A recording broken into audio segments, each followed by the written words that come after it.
Okay, so I see a lot of videos out there that say that the FZ09 or MT09 is not a beginner's bike.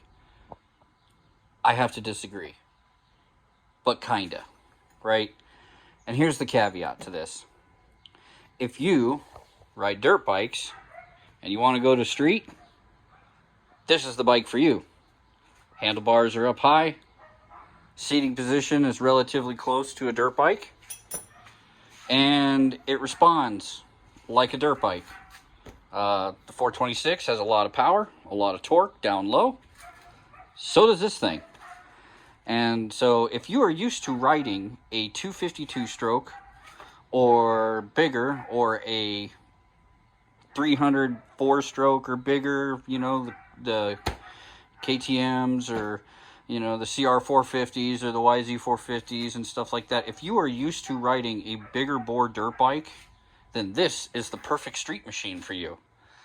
Now, if you've never ridden a motorcycle in your life, this is probably not the bike for you to start off on, because the throttle is very sensitive and the engine has a lot of power. So, you people out there who say this is not a good beginner bike, be a little more specific, because it is an excellent beginner bike for people transitioning from dirt to street. And by dirt, I mean people that are basically coming off of your big bore dirt bikes and are used to the front end being light. I love this bike. I love the way it performs. I don't have a complaint for the throttle. A lot of people say, ooh, it's got a twitchy throttle. I don't know what the fuck that means. I guess that's just code for I'm a pussy and I was born after 2000. Because, little background here, I've been riding dirt bikes and motorcycles, since the mid-90s, right? And this bike acts like it's carbureted. You see, back in the day, when bikes were carbureted, they had pretty instantaneous throttle response if they were tuned correctly and they actually had some horsepower. This thing has some horsepower and it's digitally tuned, so yeah. I guess it has a twitchy throttle in the sense that once you start turning the throttle, the motor responds. So this thing feels exactly like I'm used to, which are carbureted bikes. This is a carburetor. This is a carbureted bike. It has the same throttle response. Both these things. This thing, you whack the throttle, that front end's coming off the ground. This thing, you whack the throttle, the front end is coming off the ground. That's what I'm used to. So this is the perfect bike for me. And it handles pretty well. Now, my one gripe about this is that shitty shock right there that comes factory on the back. And so if you see my other videos, I swapped it out with a sport bike shock from a Kawasaki 636. And what a fucking game changer. Now, definitely got to do some work to the front end, but it's manageable. My big complaint, you only have dampening on one side. See, there's nothing over there. That sucks. So I'm going to get a right fork cartridge, stock, and stick it in the left here, and do my seals and shit while I'm in there. But that's all I'm going to do. And it's going to be fucking great.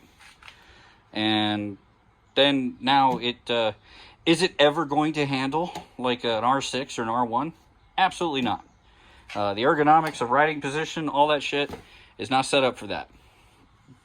It's really more of it's a street fighter, man. It's designed to ride around. Can you make them for the track a little bit? Sure. But is it ever going to do 160 miles an hour and feel safe and comfortable and all that shit? Fuck no. Maybe with a steering stabilizer, but I can't quote that because I don't have one yet. I will be putting one on because I've learned something about the FZ09 or the MT09, however you want to call it. This bike has more than enough power to get you into trouble, but it does not have enough power to get you away from it, if you know what I mean. It tops out around 130-ish, and as we all know, the average vehicle that can administer citations and possibly incarcerate you and take away your freedom and impound your vehicle, well, their vehicles can go faster than 130. So I don't recommend doing anything crazy on the freeway on these things, because you'll get caught. Unless you're riding in a big pack and you have a lot of traffic. But running from certain things in traffic carries its own share of risks. And yeah, so that's my overall view of the MT09 so far. I've had this bike for a little under a month. Definitely love the fuel economy. I've been averaging between 45 and 48 miles per gallon, depending on how aggressive I ride it. Clutch is great. Brakes are comparable to, like I said, I am coming off dirt bikes. Don't get me wrong, I've had street bikes in the past. I just haven't had one for a while. And I've been riding this thing a lot more lately than this, but now this, I've been riding a lot more than that. So, like I said, folks, is the MT09 or FZ09 good for beginners?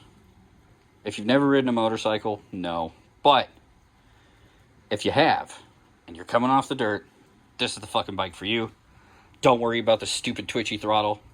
Those are for younglings and pussies that say that shit.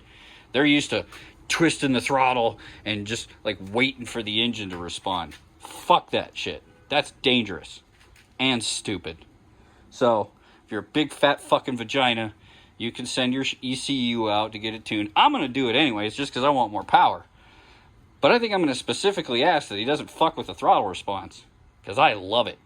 When I need power, it's there.